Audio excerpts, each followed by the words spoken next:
One name gone cold, one path went thin.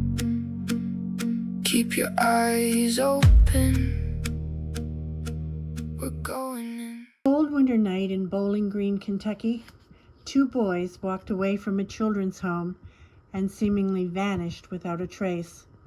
They were just 15 and 13 years old.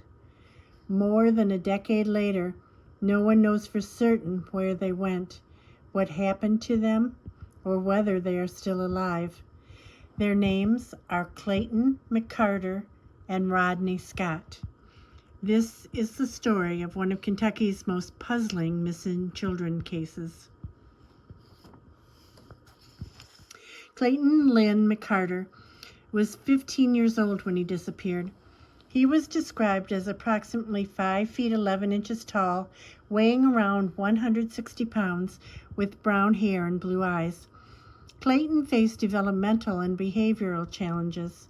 According to reports, he had been diagnosed with ADHD and oppositional defiant disorder and functioned at a younger developmental level than his age.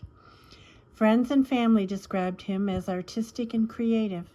He enjoyed drawing, sports, and video games. Rodney Michael Scott was just 13 years old.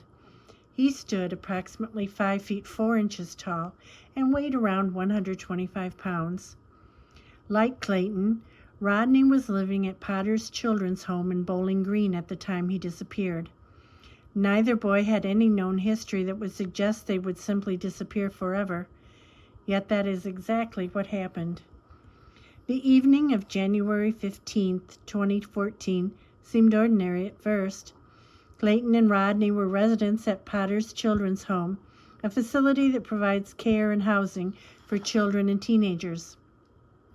At some point that evening, the two boys left the facility together. Investigators believe they left voluntarily. What happened next remains a mystery. The boys were later seen near the 300 block of Chestnut Street in Bowling Green. That would become the last confirmed sighting of either child. One detail immediately concerned investigators. Despite the freezing January temperatures, neither boy was dressed for the weather. Reports indicate Clayton was wearing pajama pants, layered shirts, and socks, but no shoes. Rodney was also reportedly not wearing shoes.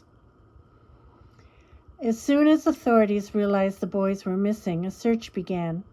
Law enforcement officers followed leads, interviewed witnesses, and attempted to determine where the boys may have gone. Because they disappeared together, investigators initially believed they likely remained with one another after leaving the children's home. Authorities also explored the possibility that the boys may have traveled outside Kentucky.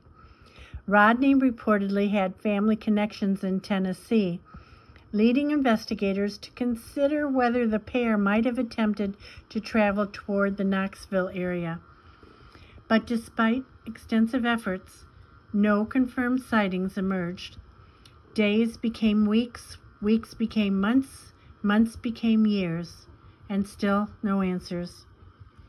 More than 11 years later, investigators are still trying to answer the same questions. Why did Clayton and Rodney leave that night? Did they have a specific destination in mind?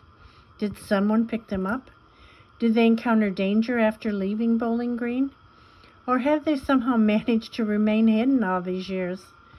The lack of evidence has made this case especially difficult.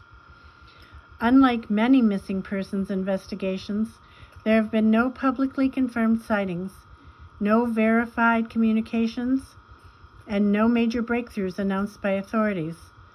It's as though the boys simply vanished. For the families of Clayton and Rodney, the passage of time has not eased the pain. Every birthday serves as a reminder of yet another year without answers. Every holiday comes with uncertainty. And every phone call brings the hope that someone somewhere may finally know what happened. The National Center for Missing and Exploited Children has released age-progressed images showing what the boys might look like today as adults.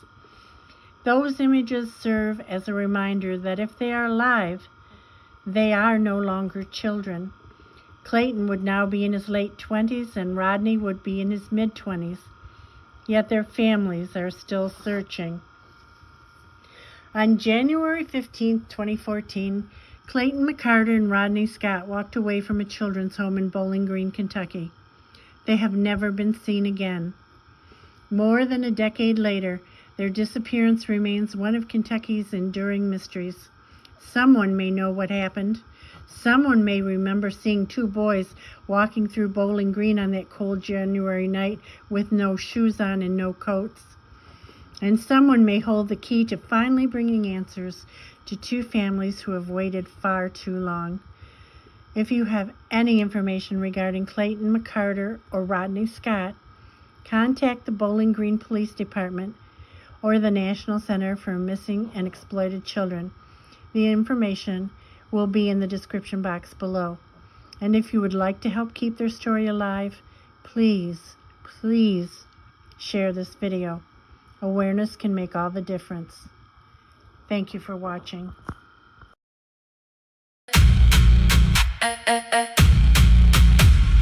If you know a thing, say it now.